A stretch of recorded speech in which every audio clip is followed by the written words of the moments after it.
We welcome. Good evening, everybody. Good evening, everybody.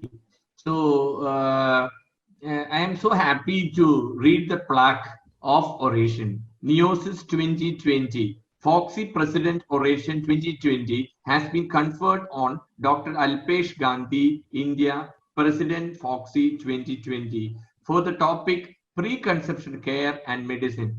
New approach relevant to high-risk pregnancy during Neosis 2020, held on 8th August 2020 on virtual reality platform.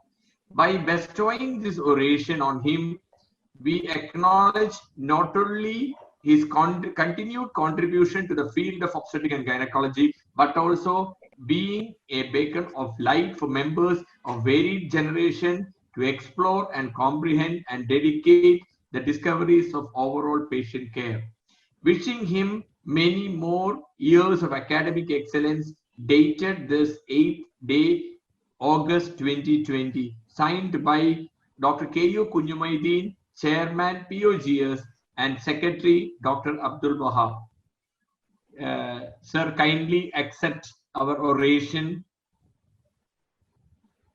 And it's a great pleasure. Thank you very much, Dr. Aswath. Now share Sir screen. Without delay, we are going for the. Everybody is waiting for your presentation. Sir, you can share the screen, sir. Yes.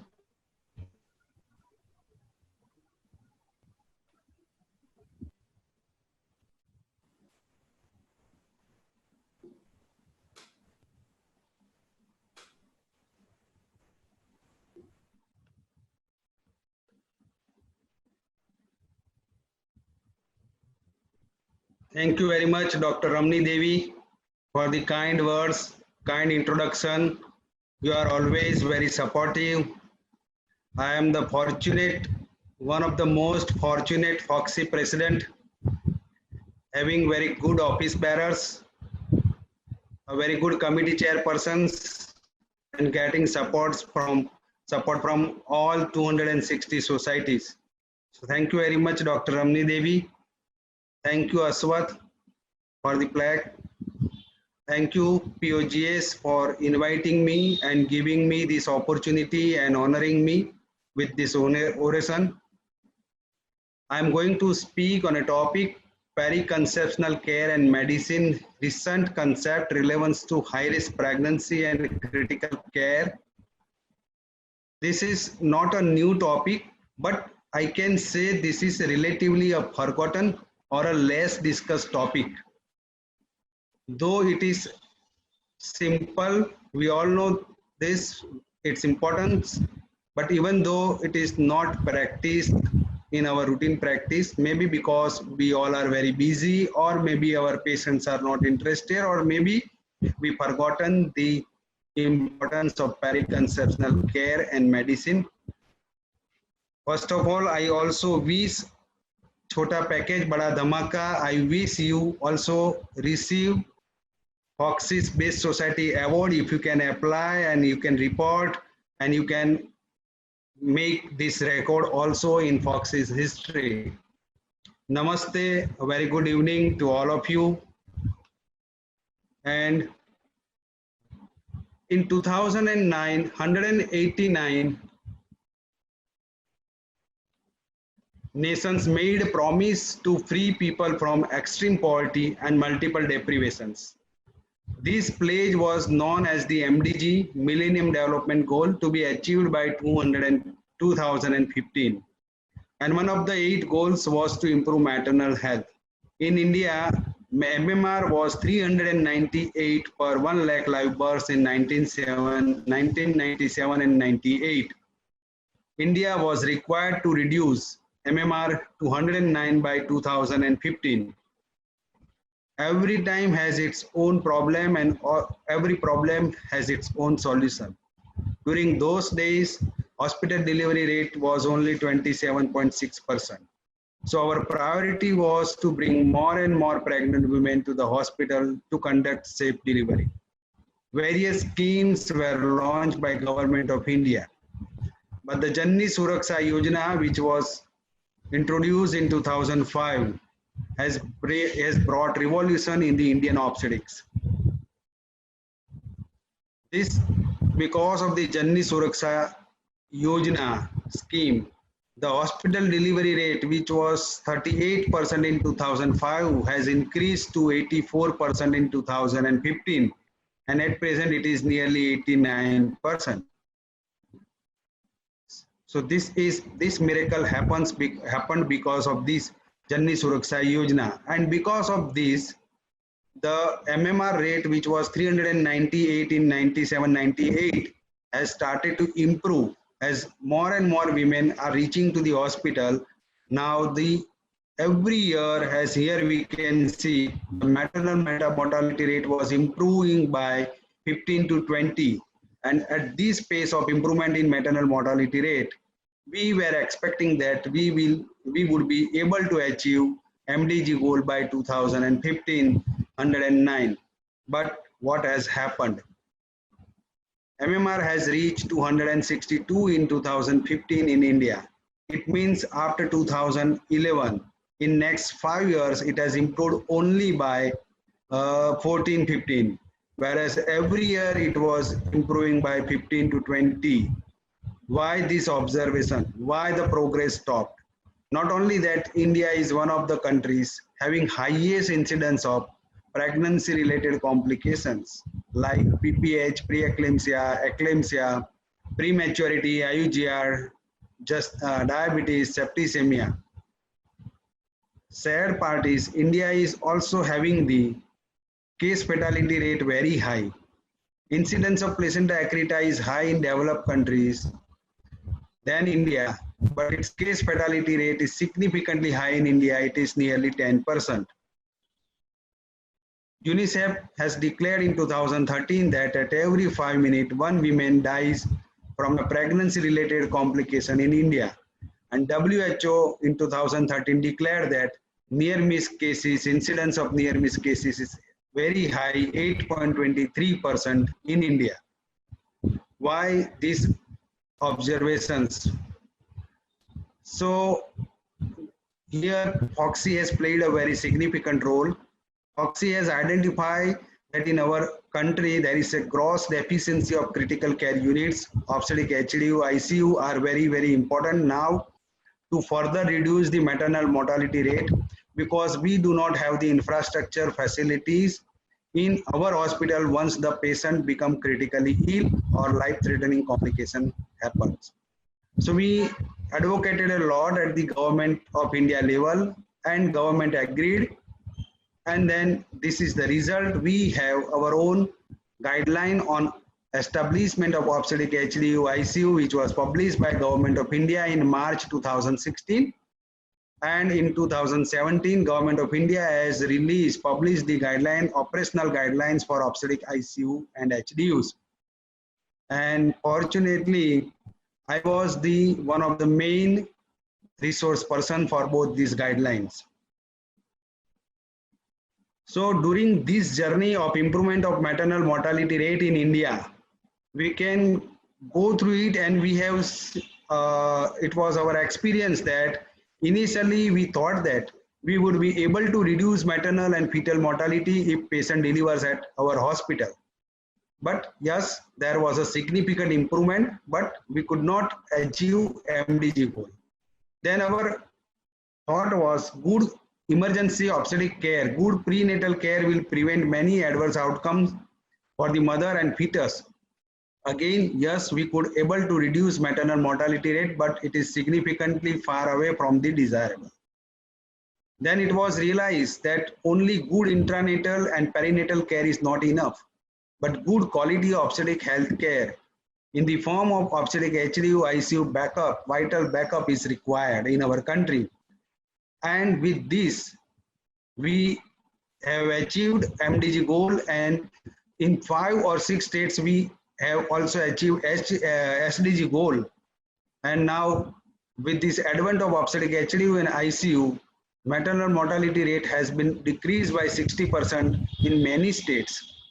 And this is the second revolution after Janni Suraksha Yojana in Indian obstetrics.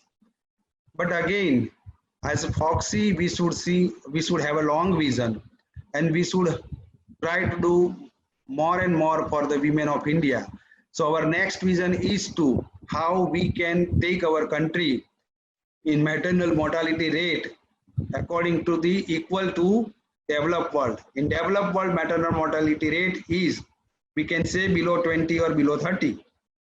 So gradually we have come to further realize that the best prenatal and quality care will still not be adequate to reduce the mortality and morbidity in several certain pre-existing situations, conditions. And thus we arrived at a significant concept of preconceptional care and medicine. Now our vision is why mother should become critically ill. What we can do from very beginning to prevent them from becoming critically ill. And that is why this is the importance of, here it is, periconceptional care and medicine is important. Periconceptional and preconceptional medicine is now developing into a new branch of obstetrics. It is recognized as a preventive obstetrics of the primary kind. It requires more insights into the patient's history and examination.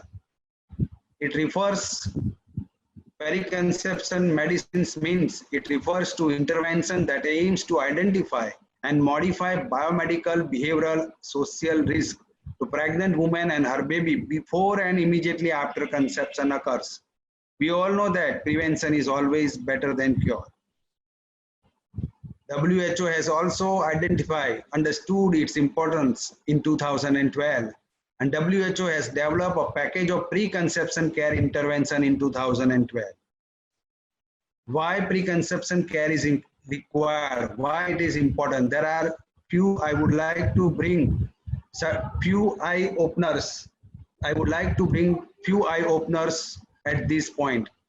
4 out of 10 women report that their pregnancies are unplanned, and so essential health intervention is too late in 40% pregnancies. Perinatal deaths are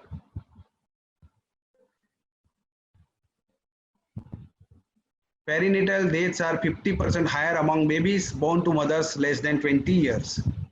Up to 10% of the pregnancies among women with untreated gonococcal infections result in perinatal death.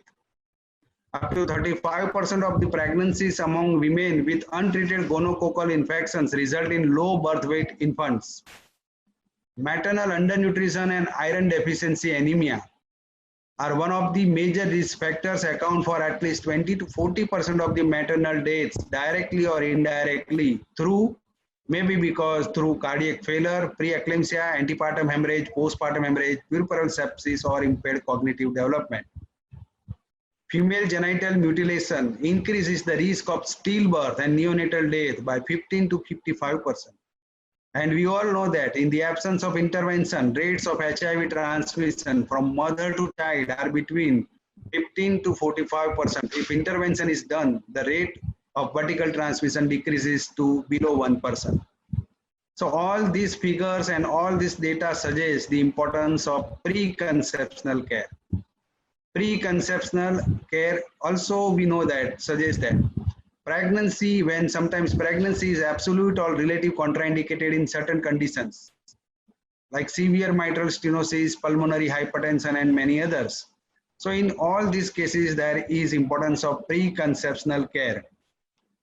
At this juncture, I would like to discuss few cases. I think my next one of the oration is also something like that, case discussion. I am not interested in what had gone wrong during the antenatal or intranatal or postnatal management, but I am interested in discussing what could have been done to save these mothers during preconceptional period. A 23-year preemie in 37 weeks of pregnancy admitted with dyspnea. She was diagnosed to have rheumatic heart disease and severe mitral stenosis before conception. After admission, she was treated with diuretics, verapamil, and oral penicillin. Cardiology reference was done and echocardiography reconfirmed severe mitral stenosis, and patient was suitable for balloon mitral valvotomy. She went into CCF and remained in failure despite treatment. delivered a healthy baby after cesarean section, and she was ventilated overnight. She was stable for 24 hours but developed refractory pulmonary edema and succumbed 2 days after cesarean section. What could have been done to save this mother during preconceptional period? A cardiology reference should always be done when patient is having the cardiac problem during preconception period. A maternal echocardiography could have been advised and performed pregnancy. It is said that if ejection fraction is found to be less than 30%, then pregnancy carries a very high mortality risk of nearly 60 to 70% to mother's life. And we cannot allow such pregnancy to be continued. Such pregnancies should be terminated, and mother should advise for balloon mitral valvotomy, and after balloon mitral valvotomy again echocardiography should be performed, and then only mother should allow, if ejection fraction is good, to allow to have pregnancy. A case 2, pulmonary hypertension, 24 years, gravida 2, presented with right heart failure at 25th week. Past history, primary pulmonary hypertension 3 years earlier, and advice against pregnancy. First pregnancy terminated at 3 months on advice of cardiologist, was again advised MTP at 5 weeks of pregnancy this time, but patient opted to continue pregnancy at her own risk. Antenatal visits were regular. She went into spontaneous labor and delivered vaginally. She developed fever on day 3, breathlessness on day 4, chest pain on day 8, pulmonary embolism was suspected. She was put on parenteral heparin. She failed to improve and died on postpartum day 9. Pulmonary hypertension constitutes a contraindication to pregnancy. We all know this. This may occur as primary pulmonary hypertension, which commonly occurs in young women. Any symptoms of chest pain on exertion or syncope may be a manifestation of pulmonary hypertension. High suspicious cardiology reference echocardiography during preconceptional period and MTP would have saved her life. So when patient is having cardiac problems, it is very important during preconceptional period, first to identify of any pre-existing cardiac problem, second to evaluate the severity of this problem as the risk factor in relation to the expected hemodynamic changes of pregnancy, and third important thing is to identify intervention, if any, required to improve cardiac status prior to pregnancy. For some women, pregnancy may worsen their cardiac condition and functional capacity, and this has to be kept in mind during preconceptional period. We all know that there are few absolute and relative contraindication, and in this situation, as per the clinical situation, we can decide whether to allow the pregnancy and not to allow the pregnancy. Again, if patient is having chronic hypertension, then counseling during preconceptional period is very, very important. We should counsel that she is having the potential risk of, there is a potential risk of pregnancy, labor and delivery. It's a high risk pregnancy and she can develop complications. She may require frequent investigations. She may require close monitoring, and she may require even ICU, HDU ICU admission after delivery. We should discuss everything, all these points before delivery and before pregnancy. During preconceptional period, we should try to control pre-existing hypertension. We should try to modify and optimize the drugs required. If she is on atenolol or ACE inhibitor, we should change the antihypertensive. If she is on warfarin, we all know that it's a teratogenic in first trimester, we should change it. To anticipate complications like early onset preeclampsia, eclampsia and IUGR, we should take steps to prevent these complications, and we should discuss that such type of patient cannot be delivered at a primary center and they should be delivered at tertiary care center. So all these things we should do in preconceptional period, and counseling is very, very important. Care is very, very important during preconceptional period. A 40 years primary with BMI 35 was admitted at 38 weeks with pain in abdomen. She had regular antenatal checkups. She had a cesarean section for fetal distress under spinal anesthesia. No antenatal or intranatal complications. On day 4, she became dyspneic. She was given steroid and bronchodilator. She was shifted to ICU. She was in shock, intubated, put on ventilator. Within 20 minutes of onset of symptoms, she was declared dead, and final diagnosis kept was pulmonary embolism. Here, there were 2 risk factors. First is elderly primary, and another was obesity, BMI more than 35. We all know that when BMI is very high, then it can lead to hypertension, JDM, thrombosis, pulmonary embolism. We should counsel with the patient during preconceptional period that additional investigations, extra precautions, longer time of thromboprophylaxis may be required if she has pregnancy. And we should also counsel on obesity reduction, weight reduction should be done. If BMI is more than 35 and if patient is having comorbidities such as diabetes or cardiac problems, we should offer bariatric surgery. Weight loss after bariatric surgery may reduce the risk of complications, and she was ideal to delay pregnancy for 1 year after bariatric surgery. Again, a patient of 27 years came with history of 4 months of amenorrhea with SLE. Mid-trimester MTP was performed. Patient was discharged. Usually we are discharging patients immediately after, within few hours after performing MTP. She was discharged on the same day. She developed intracranial hemorrhage 5 days after MTP, went into coma, and she expired. Available history show that she was having active SLE, and it is well known that relapse of SLE can occur after delivery or even after MTP. So in such type of patient, there was a likelihood of maternal disease flares in 15 to 65% of pregnant women with SLE. Higher dose of prednisolone could have been more appropriate for this patient, and to keep this patient in hospital under strict observation, close monitoring till her all hematological and immunological parameters became normal before discharge. So during preconceptional period, we should do counseling with such type of patient to know the risk factor, to estimate the women's risk profile, to discuss the potential complication going to happen even after MTP or after delivery, and to establish an appropriate management plan well in advance, like she should be admitted in hospital for a longer period under close observation. All these things should be planned well in advance before pregnancy or at the beginning of the pregnancy. Again, a 27-year-old patient with Gravida 2 abortion 1, known case of diabetes mellitus, was on oral hypoglycemic agents. She was having history of 1 DNA at 8 weeks for missed abortion. This time patient came directly at 22 weeks with FBS 150 and PP2BS 220.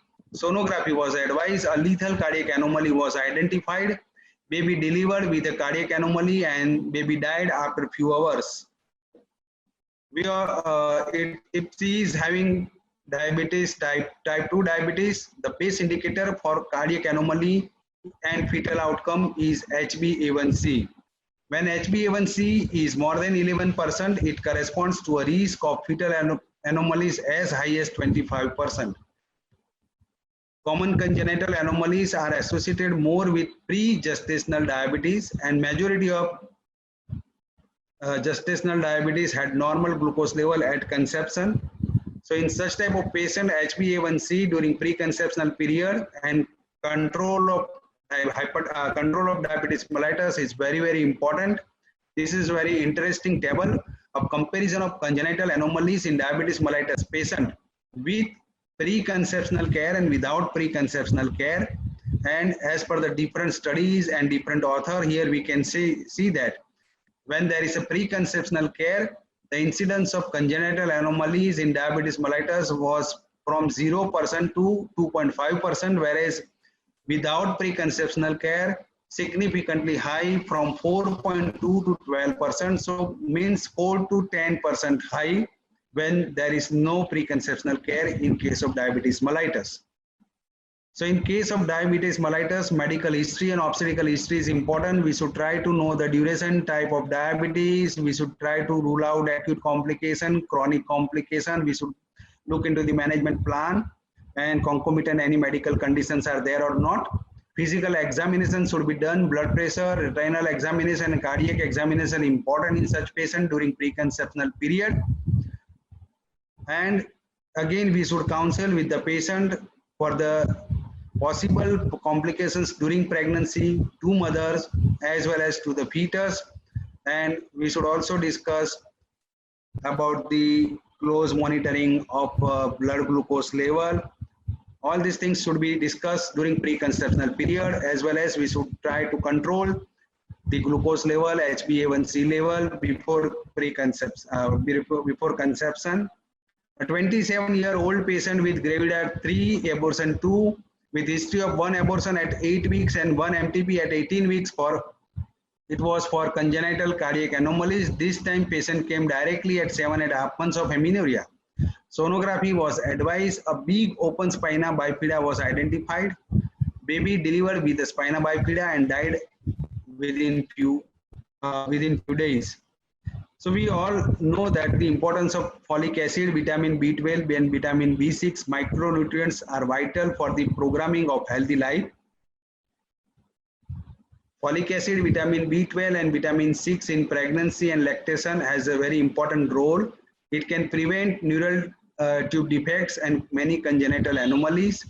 It can play important role in second and third trimester for the growth and development of the fetus. It reduces hyperhomocystinemia and related complications. It decreases risk of preterm birth, preeclampsia and placental abruption.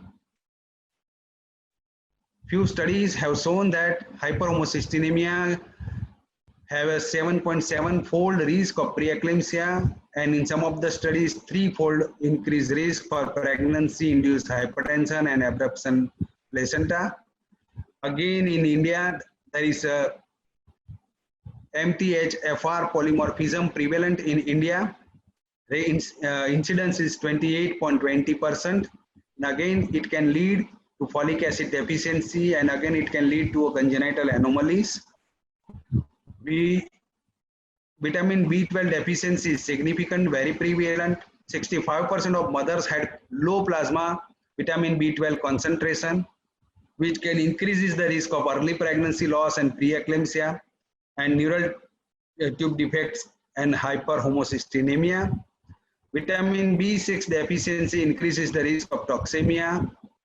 So folate, vitamin B12 and B6 supplementation during preconceptional period should be taken care to prevent neural tube defects, and it can for the significant reduction in homocysteine levels.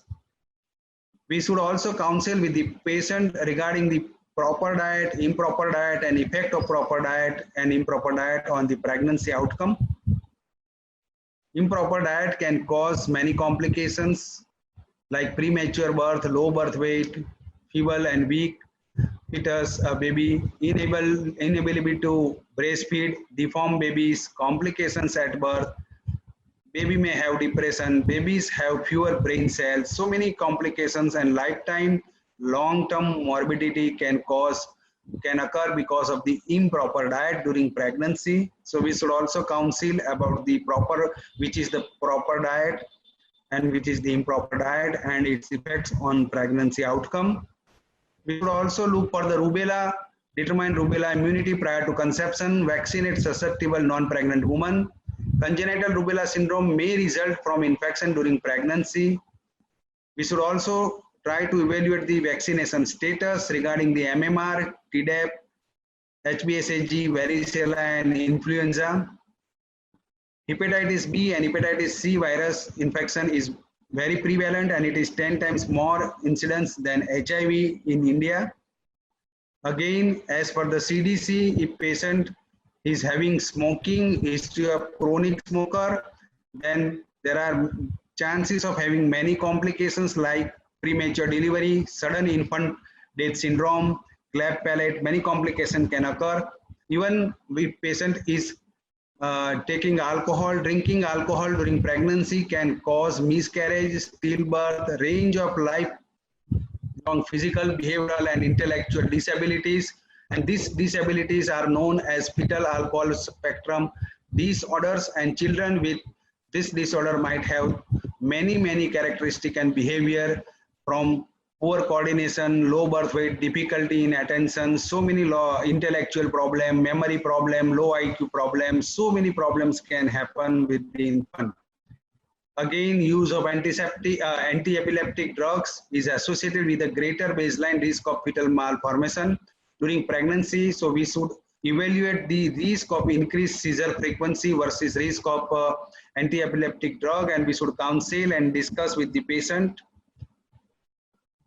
We should also discuss, this is very important, and recently we have celebrated World Environment Day and its effects on pregnancy and its outcome, and Dr. Ramani Devi has done excellent work on this day. So fetus, when exposed to pollution and toxins during pregnancy, can have there can be miscarriage, birth defects, low birth weight, stillbirth, childhood cancer, thyroid dysfunction, attention deficit problem, cognitive impairment problem, neurodevelopment problem, autism. A lot problem can happen which when pregnant woman is exposed to pollution and toxins during pregnancy. It can increase infant mortality rate, SIDS, adult onset diseases like diabetes, hypertension, asthma, premature aging, Parkinsonism, and many diseases. It can lead to many serious complications and many diseases, lifetime diseases. Lead pollution can also lead to impaired attention, concentration, communication, low IQ, low memory, hearing loss. Mercury can also lead to poisoning, can lead to low IQ and decreased performance and memory, attention. And even noise pollution can lead to hearing loss, elevated blood pressure, and mental retardation. So we should discuss with patient about the effect of this pollution, toxins, everything during preconceptional period and during early pregnancy period. And we should advise them for avoiding visiting areas where air quality index is very high by checking daily air pollution forecasts through mass media and stay indoors when the level are very high.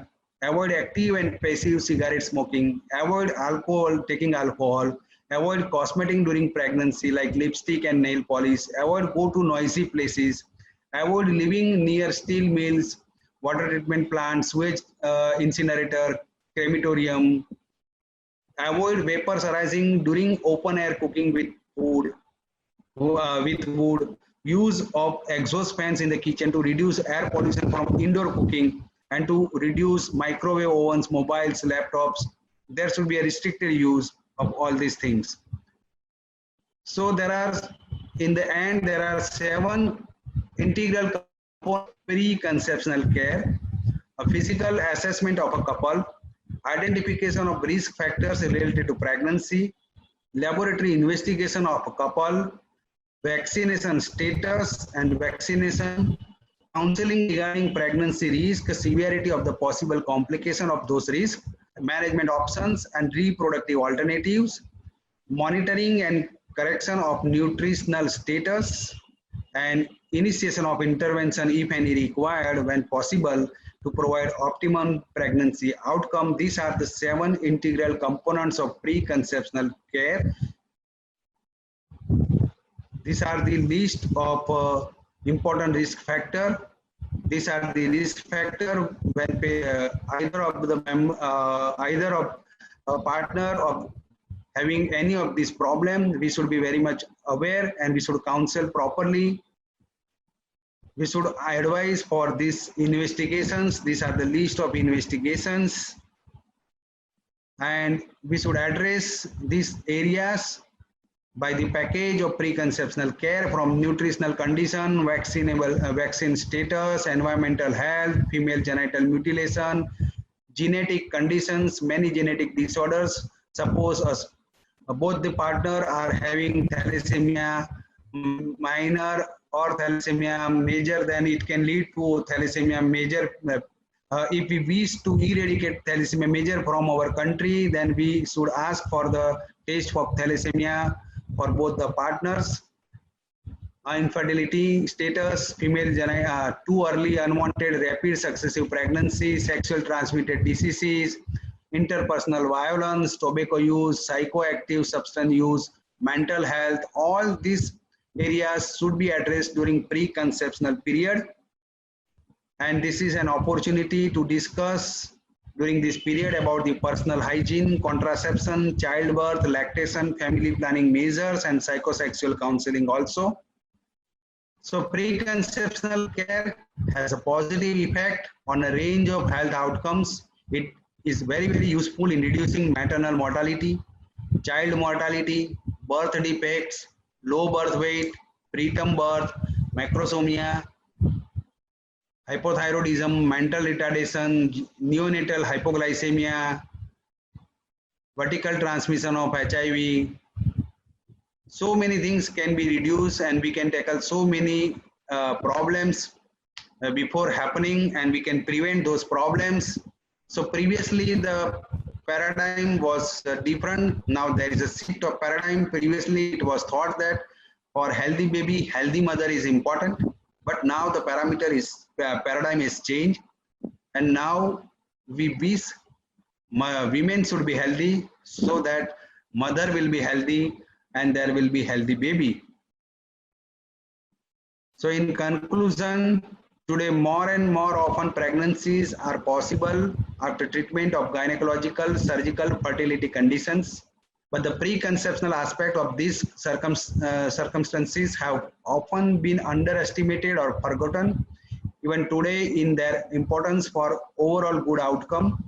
Time has come to rectify this mistake and this situation. Preconceptional counseling, preconceptional care, and preconceptional medicine management would have made a difference to many such couples and cases. It is the need of the hour. I have discussed few cases from the Kerala itself. Preconceptional care involves wide range of situations. The dream is to be able to address them in each and every patient, but the challenge lies in getting these women to come to us on time and providing them adequate time and motivation, so every health visit by a woman at reproductive age should be used to make her aware about the need of preconception care. Ultimate aim is improved maternal and child health outcomes in both the short and long term. Every year, 3 lakh pregnant women die in the world. If quality obstetric healthcare is provided in time, then we could save 80% of these pregnant women. I mean, 2,40,000 women can be saved. And if pre and periconceptional evaluation, counseling, care, and intervention is provided, then it plays a significant role to prevent these mothers from becoming critically ill and prevent later intensive care admission and complications. We did not come to fear the future. We came here to shape it.